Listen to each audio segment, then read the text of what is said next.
আল্লাহর হাবিব বলেন এই মাসের একটা ছোট্ট কথা বলে দিই, শেষ করে দিচ্ছি।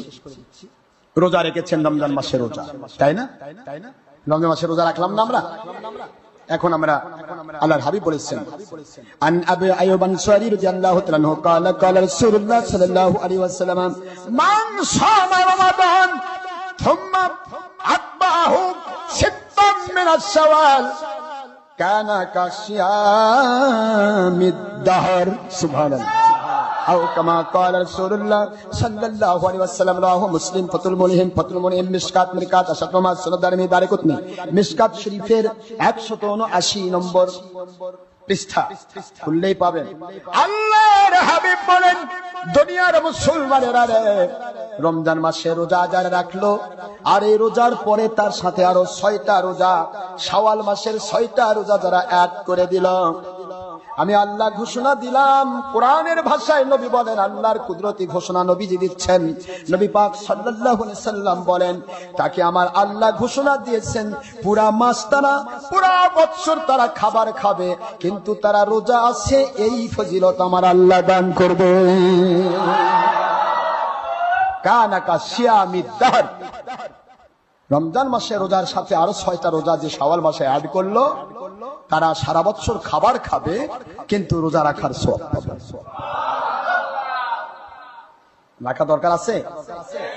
তবে রমজান মাসের রোজার এই রোজার মধ্যে পার্থক্য, রমজান মুবারকে রোজা ইচ্ছে করে কেউ যদি একটা ত্যাগ করে তাহলে তার কবিরা গুনাহ হবে, কাফারা দিতে হবে, অনেক কিছু করতে হবে, ফরজ দেখি।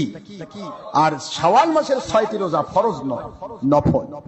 যেটা বলুন নফল, আর আমার নবী করেছেন এই জন্য সুন্নাত, আর একটা সুন্নাত 100 শহীদের মর্যাদা। রমজান মাসের রোজা আর শাওয়াল মাসের 6টি রোজার ফজিলত এক, ফজিলত কি এক, সমান। আর গুরুত্বের দিক থেকে রমজানের রোজা না রাখলে গুনাহ হবে, এ রোজা না রাখলে গুনাহ হবে। রমজান মাসের রোজা যদি অস্বীকার করে সে কাফের হবে, আর এ রোজাকে অস্বীকার করলেও সে কাফের হবে। অস্বীকার করা যাবে না, স্বীকার করতে হবে, করুক আর না করুক। এখন এই রোজার মধ্যে আর রোজার রমজান মাসের রোজার মধ্যে পার্থক্য এইটুকু, আল্লাহর হাবিব দেখাই দিয়েছেন রমজান মাসের রোজা আর এই মাসের রোজার ফজিলত যে এক, তার প্রমাণটা দেওয়া হয়েছে এইভাবে। বৎসর কতদিনে হয়? সৌর বৎসর 365 আর চন্দ্র বৎসর 354 প্রতি 11 দিন কম বেশি। আর সৌর আর চন্দ্র মাসের কত বছর কমবে, কতদিন কম বেশি? 11 দিন কম বেশি। এই জন্য বছর ঘুরে ঘুরে আসে। সৌর বছর ঠিকই থাকে, চাঁদ মাসও কমে যায়। এক বছর আপনি রোজা রাখতেছেন অগ্রহণ মাসে, আরেক বছর রোজা রাখতেছেন জুন মাসে, কি ঠিক না? ঠিক কম বেশি হচ্ছে না? যদি একই হতো তাহলে একই সময় রোজা হবে। সুতরাং এই যে পার্থক্যটা, আপনি বৎসরে 365 দিন, আল্লাহর হাবিব বোঝাচ্ছেন একের বদলা 10 যদি হয়, তোমাদের 30টি রোজার বদলে 30 10 300 দিনের গুনাহ আল্লাহ মাফ করে দিলেন। আরো 6টি রোজা যদি একত্রিত করো, 6 10 7 দিনের গুনাহ মাফ হয়ে গেল। আর যদি সৌর বৎসর হিসাব করো, 5 দিন রোজা রাখা নিষিদ্ধ, 5 দিন রোজা রাখা নিষিদ্ধ। এই জন্য দিনের আওতা মুক্ত রাখা হয়েছে 307 দিন। রমজান মাসের 300 দিন, এই 6 দিনে 7 দিন, 307 দিনের গুনাহ মাফ, 307 দিন রোজা রাখার সওয়াব। আর চন্দ্র মাস হিসেবে যদি ধরেন তাহলে তো আরো মজা, 354 দিন, 7 পর্যন্ত যাচ্ছেই না, আরো 6 দিন আমরা অতিরিক্ত পাচ্ছি, ঠিক না? ঠিক। তো আল্লাহ কুদরত ওয়ালার হাবিব হুজুর পাক সাল্লাল্লাহু আলাইহি ওয়াসাল্লাম বোঝালেন রমজান মাসের রোজা আর এই রোজার মধ্যে পার্থক্য এইটুকু, ফজিলতের দিক থেকে সমান, কিন্তু গুরুত্বের দিক থেকে একটা নফল আর একটা ফরজ। কি বোঝা গেছে তো? ইনশাআল্লাহ রাখার চেষ্টা করবেন। এই রোজা রাখার নিয়ম হচ্ছে আর ভেঙে ভেঙে রাখা, ভেঙে ভেঙে রাখা উত্তম। মানে একটা রাখছেন, একদিন পর একটা রাখলেন, কথা বুঝছেন নাকি? এটা উত্তম। আমি বলি আমরা একসাথে কয়েকটা সুন্নাত একত্রিত করব। সপ্তাহে সোমবার দিন রোজা রাখা সুন্নাত হুজুর রেখেছেন নিজে। হুজুর বলেছেন এই দিন আমি পৃথিবীতে এসেছি, এই দিন আমি জন্ম নিয়েছি, এই দিন তোমরা রোজা রাখো, আমি রোজা রাখতেছি। সুবহানাল্লাহ, মুসলিম শরীফের হাদিস। এখন সোমবার দিন রোজা রাখা, তাহলে 4 সোমবার 4টা, কি ঠিক আছে না? 4 সোমবার কয়টা হলো? 4টি রোজাও রাখা হলো। এদিকে 100 শহীদের সুন্নত, 100 শহীদের মধ্যে একটা সুন্নত সোমবারের রোজাও হলো। আবার ওদিকে সপ্তাহে 6টা রোজার 4টা হয়ে গেল, আর 2টা থাকলো। আপনি মাসে আয়ামে বেশ 13, 14, 15 রোজা রাখা আমার নবীজির খাস সুন্নত। ওটাও হলো, এই 3টা রাখলেন, 6 এর জায়গায় 7টা হয়ে গেল। রোজা 6টাও আদায় হলো, একসাথে 3টা সুন্নত আদায় হয়ে গেল। 300 শহীদের মর্যাদা। মান তামাসসাকা বিসুন্নতি ইনদা ফাসাদি উম্মতি ফালাহু আজরু মিয়াতি শাহিদিন। মিশকাত শরীফের 23 পৃষ্ঠা।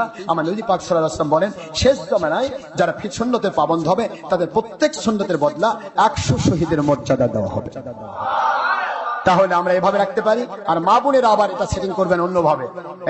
মা বোনদের যেটা রোজা বাদ যায় মিনসের জন্য, হাইজের জন্য যে রোজাটা বাদ যায়, এটা আল্লাহ প্রদত্ত একটা নিয়ামত, তাদেরকে ছুটি দেওয়া হয়।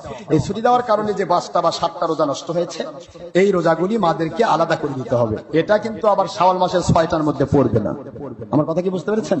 শাওয়াল মাসের 6টার মধ্যে ঢুকে আগে বলবেন যে আমি তো ওটাও রাখছি এটাও রাখছি, একসাথে হয়ে গেল, এরকম চিন্তা কেন? ওটা ফরজ, আর এটা ফরজ আর নফলের নিয়ত একসাথে হয় না। নফলে একসাথে হয়, ফরজ আর নফল একসাথে হয় না। এটা হবে না, ওটা ফরজিয়াত আলাদাভাবে আদায় করতে হবে। এরপর যে আপনার শরীরে মিটে আপনি করতে চান 6টা রোজা আলাদা করবেন। আলাদা করতে পারলে ভালো, না করতে পারলে আপনি আদায় করুন। আর এটা ফরজ নয়, কিন্তু ফরজটা আপনাকে কন্টিনিউ করতেই হবে, ওটা আপনাকে করে দিতেই হবে।